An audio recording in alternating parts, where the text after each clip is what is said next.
it's absurd that Elon Musk is trying to eliminate billions of dollars from Social Security. Elon Musk and President Trump have set their sights on cutting Social Security. Their goal is clear: destroy Social Security from within.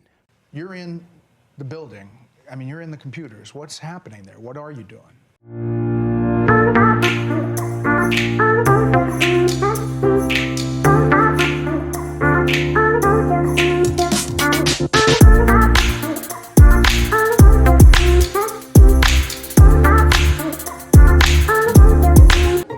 Imagine an Apple Store-like experience for government services. That's what Joe Gebbia, co-founder of Airbnb and a member of Elon Musk's DOGE team, envisions. This isn't just modernization, it's a revolution in government efficiency. Next, let's talk Social Security. The DOGE team has a clear message. They're here to eliminate fraud and enhance support for legitimate beneficiaries. Elon Musk himself assures, legitimate recipients of Social Security will receive more money, not less. Concerns about workforce reductions? Anthony Armstrong, a former banker and senior advisor at the Office of Personnel Management, clarifies that the reductions have been largely voluntary. Less than 0.15% of the federal workforce has received termination notices. Musk adds, basically almost no one's gotten fired. Progress and challenges? Musk describes the initiative as a revolution aiming to reduce the deficit by $1 trillion within a 130-day time frame. He admits, though, that progress is moving slower than I'd like. For a comprehensive understanding of their initiatives and perspectives, you can watch the full interview here. The government is defrauded is that the computer systems don't talk to each other. So if the computer systems don't talk to each other, then you can exploit that gap. And fraudsters exploit that gap to take advantage. For example, there were over $300 million of Small Business Administration loans that has been given out to people under the age of 11. Well, actually, to add to it, it's $300 million under the age of 11 and over $300 million to over the age of 120. Definitely. Small business loans. Correct. Yes. The oldest American is 114. So it's safe to say if their age is 115 or above, they're fake. Or they should be in the Guinness Book of World Records. And we should not be giving out loans to babies. So the youngest recipient of a Small Business Administration loan is a 9-month-old, which is a very, very precocious baby we're talking about here. So obviously it was just fraudulent. And they do terrible things. They actually will see that a kid's been born. They will steal that kid's Social Security number and then take out a loan and leave that kid with a bad credit rating. There was literally a baby. The terrible things are being done is what we're saying. And we're stopping these terrible things. And you can stop it? I mean, we are stopping it. The reason this is happening is because the two systems are not talking to each other. Yes. Right? And so you don't know at the Small Business Administration that you're giving a loan to a 9-month-old, which happened in one case, because you're not cross-referencing that with the Social Security Administration data that has birth dates. So that very, very simple fix eliminates tremendous fraud. And that there are multiple systems across the government where the systems are not speaking with one another. And if you just solve that simple problem, you would solve a huge amount of fraud.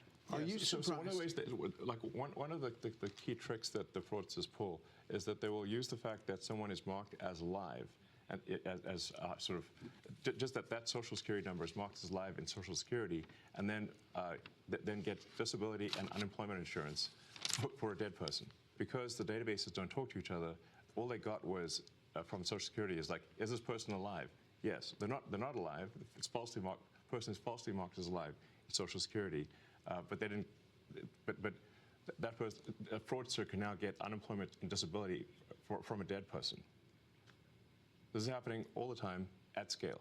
Are you surprised at some of the legal efforts and some of the judges that have weighed in? There's about 8 or 10 now of these cases that are at least temporary holds. They're being challenged by the DOJ. Right. Are you surprised by that pushback? Well, it's the D.C. Circuit is notorious for having a very far-left bias. And when you look at the people close to some of these judges, where are they working? Oh, they're working at these NGOs. Oh, they're the ones getting this money.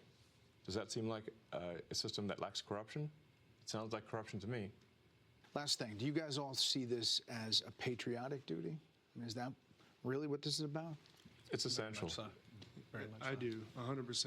I was running 5 businesses in Houston, and I left that. I left great people to do this, and my wonderful wife said, go for it.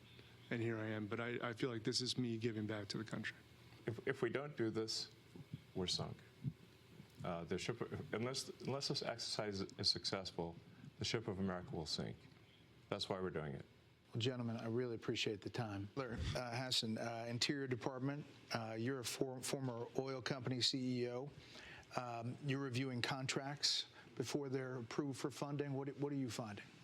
Well, Elon and Steve kind of stole my thunder a little bit, but I actually found that customer service survey contract. I actually have an example of one right here. I could have done this in high school. And Is that right? I found it. Is that bad? I found it on the weekends because under the Biden administration, there was no departmental oversight within the Department of Interior whatsoever. None.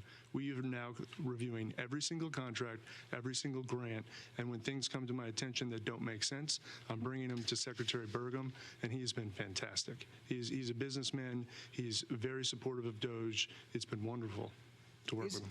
Is the battle between government of decades of buildup and business, which you guys are, is that like a train hitting each other? I mean, it seems like it's pretty disruptive. Well, this is a revolution, and I think it might be the biggest revolution in government since the original revolution. But at the end of the day, America is going to be in much better shape. America will be solvent. The critical programs that people depend upon will work, and it's going to be a fantastic future. But are we going to get a lot of complaints along the way? Absolutely. You know, one of the things I learned at PayPal was you know who complains the loudest and with the most amount of fake righteous indignation? The fraudsters. It's a tell. There's some of these NGOs that are crazy, like the $2 billion to Stacey Abrams' NGO that basically didn't exist and suddenly gets $2 billion awarded from the federal government. She has, why? And there are many such cases like that. I think that most people, common sense-wise, would say the fraud's got to end. Yeah. They're concerned about the 94-year-old mother who skips a check or somehow doesn't get what she's supposed to get. Right. And what we're trying to say is actually that the 94-year-old grandmother is actually, as a result of DOGE's work, going to get her check. She's not going to be robbed by fraudsters like she's getting robbed today. And the solvency of the federal government will ensure that she continues to receive those Social Security checks, that Medicare continues to work, without which we're all doomed. The reason we're doing this is because if we don't do it, America's going to go insolvent. We're going to go bankrupt. And nobody's going to get anything. Why are you guys all doing it? I mean, you can pipe up, but you don't have to be here, right? I mean, you don't have to be doing this. I have blessed with 4 beautiful children, my wife and I. But we have a real fiscal crisis, and this is not sustainable. And what's worse, back to my children and everyone else's children, is we are burdening them with that debt. And it's only going to grow. Steve, there's not a lot of hierarchy here. You guys are kind of all approaching it in different, silos, but with the same kind of goal, right? I mean, this is really Silicon Valley, private sector colliding with government. Yeah, exactly. We're headed in a bad path, but then the chance of success exists. And just the one that just is in my head right now, which is a fairly mundane one, but I think is very illustrative, is credit cards. There are in the federal government around 4.6 million credit cards for around 2.3 to 2.4 million employees. This doesn't make sense. Right. And so one of the things all of the teams have worked on is we've worked with the agencies and said, do you need all of these credit cards? Are they being used? Can you tell us physically where they are? I hope they're getting frequent flyers. Actually, on a different note, the rewards program the federal government has is actually not very good. That's a whole other... It's a negotiation. Sure, yeah, exactly. But so far, the teams have worked together, and they've reduced it from 4.6 million to 4.3 million. So We're taking it easy. But clearly there should not be, more. There should not be more credit cards than there are people. Yeah. Joe, middle-level employees, are they seeing a benefit to being empowered by taking out bureaucracy? I mean, absolutely. I mean, I think what you're seeing is taking the best of Silicon Valley and the business world and bringing it into the government. We're bringing the best practices and the best methodologies, and people are inspired, right? Especially on the retirement process, which I can speak to. They've been trying to modernize and get off of paper since early 2000s, very unsuccessfully. Every attempt has gone over budget and been canceled because it hasn't been successful. And so, I showed up and I feel like I'm here because it's an interesting problem. We can use design to solve it and good engineering and really create a better experience for everybody. We're talking about elementary financial controls that are necessary for any company to function. So, like, if the federal government, if a commercial company operated the way the federal government does, then it would be immediately go bankrupt. It would be delisted. The officers would be arrested. The changes we're putting in place will enable the federal government to pass an audit. It will enable taxpayers to know where the money is going and know that their hard-earned tax dollars are being spent well.